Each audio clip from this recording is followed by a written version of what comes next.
अस्सलामुअलैकुम, मेरा नाम जमीर यूनुस है। उम्मीद करता हूँ कि आप सब खैरियत से होंगे। आज की वीडियो के अंदर हम डिस्कस करने वाले हैं एवरीडे साइंस के 30 मोस्ट इंपॉर्टेंट एमसीक्यूज।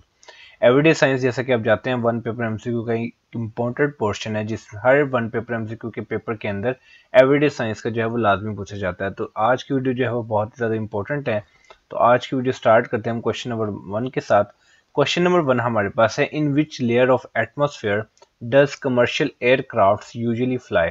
अब आपके पास जो ऑप्शन दी गई हैं ये एटमॉस्फेयर की लेयर्स हैं, स्ट्रेटोस्फेयर, ट्रोपोस्फेयर, मीजोस्फेयर और थर्मोस्फेयर।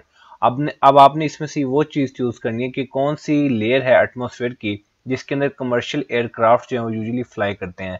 तो इसका आंसर हमारे पास है स्ट्रेटोस्फेयर। तो आपको अगर आपसे ये पूछा जाए कि कमर्शियल एयरक्राफ्ट जो है वो कौन सी लेयर में फ्लाई करते हैं तो वो करते हैं stratosphere of atmosphere. Next question हमारे पास है, largest moon in our solar system is.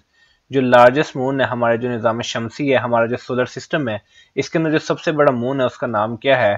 तो इसका आंसर हमारे पास है गैनीमीड। तो आपने याद रखना है कि गैनीमीड जो है वो हमारे सोलर सिस्टम का लार्जेस्ट मून है। नेक्स्ट क्वेश्चन हमारे पास है, largest Galaxy in the universe is. Universe के अंदर, कायनात के अंदर सबसे जो बड़ी गैलेक्सी है वो कौन सी है। एंड्रोमेडा गैलेक्सी, मिल्की वे गैलेक्सी, स्पाइरल गैलेक्सी या हॉर्स शू गैलेक्सी। तो इसका आंसर हमारे पास है स्पाइरल गैलेक्सी। तो आपने ये चीज याद रखनी है कि स्पाइरल गैलेक्सी जो है वो लार्जेस्ट गैलेक्सी है यूनिवर्स के अंदर। नेक्स्ट क्वेश्चन हमारे पास है, काज ऑफ मलेरिया। मलेरिया का काज क्या है। डर्टी इन्वायरमेंट है, पोल्यूशन है, मॉस्किटो है, या नन ऑफ द अबव। तो इसका आंसर हमारे पास है मॉस्किटो। तो आपने याद रखना है कि मलेरिया को जो मेन काज जो है वो है मॉस्किटो। नेक्स्ट क्वेश्चन हमारे पास है, the volume of blood in a human body to be approximately how much of the body weight. यानी कि जो एक इंसान जिस्म के अंदर ब्लड का जो वॉल्यूम है वो टोटल बॉडी वेट के कितने परसेंट है। तो इसका आंसर हमारे पास है 7%। ठीक है, तो ये चीज आपने याद रखनी है कि जो बॉडी का वेट है उसका जो 7% है इतना जो है वो वॉल्यूम होता है ब्लड का एक इंसानी जिस्म के अंदर। नेक्स्ट क्वेश्चन हमारे पास है, water vapour beyond the dew point result इन। जो ड्यू पॉइंट होता है यानी कि जो कॉस होती है उसके बियॉन्ड जो वाटर वेपर है वो किस चीज के अंदर रिजल्ट करता है। प्रेसिपिटेशन के अंदर, हेल स्टॉर्म के अंदर, कंडेंसेशन के अंदर, या फॉर्मेशन ऑफ आइस के। तो इसका आंसर हमारे पास है कंडेंसेशन। तो ये चीज आपने याद रखनी है कि water vapour beyond the dew point result in condensation. Next question हमारे पास है, Japan is called as. Japan को यूजुअली जो है वो क्या कहा जाता है। Land of the rising sun कहा जाता है, land of the rising moon कहा जाता है, land of the rising star कहा जाता है, या land of the rising galaxy कहा जाता है। तो इसका आंसर हमारे पास है land of the rising sun. तो आपने ये चीज हमेशा याद रखनी है। आपसे ऐसे भी क्वेश्चन पूछा जा सकता है कि which country is called as land of the rising sun. तो फिर उसका आंसर क्या होगा, Japan. So Japan is called as land of the rising sun. Next question हमारे पास है, what are the stars mainly made of. जो stars होते हैं, तारे होते हैं, वो ज्यादातर किस चीज के बने होते हैं। तो इसका आंसर हमारे पास है बाल्स ऑफ गैस। तो बेसिकली स्टार जो होते हैं वो गैस के बने हुए होते हैं। Which planet is called earth sister. कौन सा प्लैनेट है जिसको जमीन की बहन या अर्थ सिस्टर जो है वो कहा जाता है। तो इसका आंसर हमारे पास है वीनस। तो वीनस एक ऐसा प्लैनेट है जिसको अर्थ की सिस्टर कहा जाता है।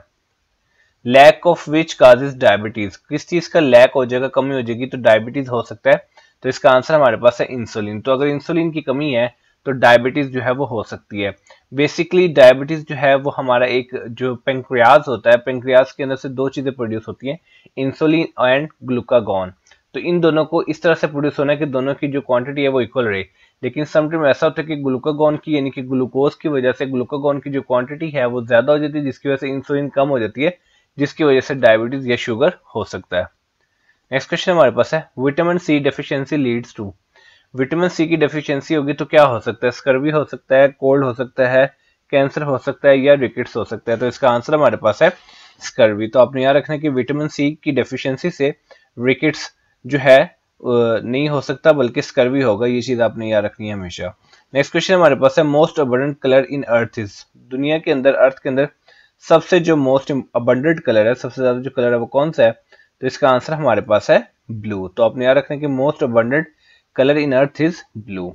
नेक्स्ट क्वेश्चन हमारे पास है, the hard solid rocks whose composition और texture has been changed by heat और pressure in the earth are called. Hard solid rocks और जिनकी कंपोजिशन या जो टेक्सचर है वो हम हीट या प्रेशर से चेंज कर सकते हैं जमीन के अंदर, तो ऐसे रॉक्स को हम क्या कहते हैं। तो इसका आंसर हमारे पास है मेटामॉर्फिक रॉक्स। तो मेटामॉर्फिक रॉक्स जो होते हैं वो हार्ड होते हैं, सॉलिड होते हैं, लेकिन उसकी जो कंपोजिशन और टेक्सचर है उसको चेंज किया जा सकता है बाय हीट और प्रेशर। तो ऐसे रॉक्स को कहते हैं मेटामॉर्फिक रॉक्स। नेक्स्ट क्वेश्चन हमारे पास है, one astronomical unit is equal to how much kilometre in whole numbers. अब आपने बताना कि वन एस्ट्रोनॉमिकल यूनिट जो है वो कितने किलोमीटर के इक्वल होता है। तो इसका आंसर हमारे पास है 150 मिलियन किलोमीटर। तो ये चीज आपने याद रखनी है, one astronomical unit is equal to 150 million kilometre. Nearest galaxy to our Milky Way is, जो नियरेस्ट गैलेक्सी है हमारे मिल्की वे के वो कौन सी है। तो इसका आंसर हमारे पास है Andromeda. So Andromeda is the nearest galaxy to our Milky Way. Next question हमारे पास है, approximate age of Milky Way. Milky Way की जो अप्रोक्सीमेट एज है वो क्या है। तो इसका आंसर हमारे पास है 13.5 बिलियन ईयर्स। तो ये चीज आपने याद रखनी है कि अगर आपसे पूछा जाए कि मिल्की वे की अप्रोक्सीमेट जो है वो अंदाजन उम्र कितनी है, तो इसका आंसर हमारे पास है 13.5 बिलियन ईयर्स। नेक्स्ट क्वेश्चन हमारे पास है, अप्रोक्सीमेट एज ऑफ अर्थ। अर्थ की जो अप्रोक्सीमेट एज है वो कितनी है। तो इसका आंसर हमारे पास है 4.54 बिलियन ईयर्स। तो ये चीज आपने याद रखनी है कि अप्रोक्सीमेट एज जो अर्थ की वो है 4.54 बिलियन ईयर्स। नेक्स्ट क्वेश्चन हमारे पास है, अप्रोक्सीमेट एज ऑफ मून। अब हम जानेंगे कि मून की अप्रोक्सीमेट एज क्या है। तो इसका आंसर हमारे पास है 4.53 billion years. Approximate age of sun की बात करें तो वो इसका आंसर हमारे पास है 4.6 बिलियन ईयर्स। तो ये चीजें आपने याद रखनी है कि अगर आपसे पूछा जाए कि मिल्की वे की अप्रोक्सीमेट एज जो है वो क्या, वो है 13.5 बिलियन ईयर्स, अर्थ की 4.54 बिलियन ईयर्स, मून की 4.53 बिलियन ईयर्स और सन की है 4.6 बिलियन ईयर्स। नेक्स्ट क्वेश्चन हमारे पास है, which gas was discovered on the sun about 151 years ago during the total solar eclipse. Total solar eclipse के दौरान 151 साल पहले कौन सी गैस जो है वो डिस्कवर्ड हुई थी सूरज के ऊपर। हमारे पास डिफरेंट ऑप्शंस हैं, हाइड्रोजन, हीलियम, नाइट्रोजन, फ्लोरीन। तो इसका आंसर हमारे पास है हीलियम। तो 151 साल पहले टोटल सोलर इक्लिप्स के दौरान जो सूरज के ऊपर जो गैस डिस्कवर्ड हुई थी वो थी हीलियम। नेक्स्ट क्वेश्चन हमारे पास है, the scientist who told heat is a form of energy was. उस साइंसदान का नाम बताना जिसने ये बताया था कि हीट जो है वो एनर्जी की एक फॉर्म है, वो कौन से साइंटिस्ट थे। तो इसका आंसर हमारे पास है जॉल। तो जॉल ने ये बताया था कि हीट जो है वो एक एनर्जी की फॉर्म है। 1 quintal is equal to, 1 quintal जो है वो कितने केजी के इक्वल होता है। तो इसका आंसर हमारे पास है 100 केजी। तो ये क्वेश्चन जो है काफी दफा एग्जाम में आ चुका है कि 1 क्विंटल जो है वो कितने केजी के इक्वल होता है। तो आपने ये चीज याद रखनी है कि 1 quintal is equal to 100 KG. In space our body, हम स्पेस के अंदर हमारी बॉडी का जो वेट है वो गेन होता है, कम होता है, कोई चेंज नहीं आता या थोड़ा बहुत चेंज आता है। तो इसका आंसर हमारे पास है लूजेस वेट। तो ये चीज आपने याद रखिए कि स्पेस के अंदर हमारी जो जिस्म है वो वेट लूज करता है। नेक्स्ट क्वेश्चन हमारे पास है, the percentage of water use for drinking in the world. अगर हम बात करें कि वर्ल्ड के अंदर जितना वाटर है उसमें से ड्रिंकिंग की परसेंटेज जो है वो कितनी है पानी की। तो इसका आंसर हमारे पास है 1%। तो जितना भी वाटर है वर्ल्ड के अंदर उसमें से सिर्फ 1% जो वाटर है वो ड्रिंकिंग के लिए यूज किया जाता है। नेक्स्ट क्वेश्चन हमारे पास है, growth is provided by. Growth जो वो स्पेसिफिकली किससे प्रोवाइड की जाती है, प्रोटीन से, मिनरल से, विटामिन से या कार्बोहाइड्रेट से। तो इसका आंसर हमारे पास है protein. So growth is provided by protein. Next question हमारे पास है, deficiency of iodine causes. Iodine की डेफिशिएंसी से क्या होता है। तो इसका आंसर हमारे पास है गोइटर। तो आपने याद रखना कि deficiency of iodine causes goitre. Next question हमारे पास है, which of the following is not a water soluble vitamin. इसमें से आपने बताना कि नॉन जो है वाटर सोलुबल विटामिन जो है वो कौन सा इसमें से नहीं है। तो इसका मतलब ये हुआ कि बाकी 3 ऐसे विटामिन हैं जो कि वाटर सोलुबल हैं। तो इस तरह से हमें 2 तरह की इंफॉर्मेशन मिल जाएगी। तो इसका आंसर हमारे पास है टोकोफेरॉल। सो टोकोफेरॉल जो है वो वाटर सोलुबल विटामिन नहीं है, जबकि पायरिडॉक्सिन, पेंटोथेनिक एसिड और नियासिन जो है ये वाटर सोलुबल विटामिन है। नेक्स्ट क्वेश्चन हमारे पास है, the vitamin folate works together with two produce new red blood cells. जो विटामिन फोलेट है वो किसके साथ काम करके जो है वो नए रेड ब्लड सेल्स जो है वो प्रोड्यूस करता है। तो इसका आंसर हमारे पास है विटामिन B12। तो ये चीज आपने हमेशा याद रखनी है कि विटामिन फोलेट जो है वो विटामिन B12 के साथ मिलकर नए रेड ब्लड सेल्स जो है वो प्रोड्यूस करता है। Common food sources of vitamin A R. आपको डिफरेंट ऑप्शन दी गई है, आपने बताने कि इसमें से विटामिन ए की कॉमन सोर्सेज जो है वो कौन सी हैं। तो इसका आंसर हमारे पास है डी, यानी कि white sugar, honey, sugar cane, broccoli, apricots, cantaloupe, carrot, sweet potato और स्पाइनक। ये सारी जो है वो विटामिन ए की फूड सोर्सेज है।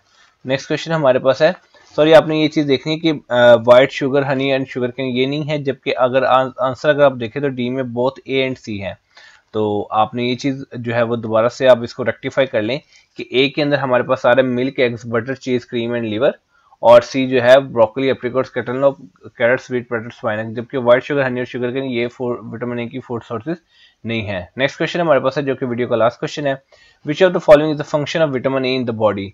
कौन सा फंक्शन है विटामिन ए का हमारे जिस्म के अंदर? तो इसका आंसर हमारे पास है ऑल ऑफ द अबव, यानी कि vision, bone, body growth, immune defences, maintenance of body linings and skin, normal cell development and reproduction, ये जितने भी हैं ये विटामिन ए के फंक्शन है। तो ये थी आज की वीडियो जिसके अंदर हमने 30 मोस्ट इंपॉर्टेंट एवरीडे साइंस के एमसीक्यूज को डिस्कस किया। उम्मीद करता हूँ कि वीडियो आपके लिए बहुत ही ज्यादा इन्फॉर्मेटिव और यूजफुल साबित होगी। तो मिलते हैं इंशाल्लाह अपनी नेक्स्ट वीडियो में, तब तक अपना बहुत ज्यादा ख्याल रखिए। वस्सलाम।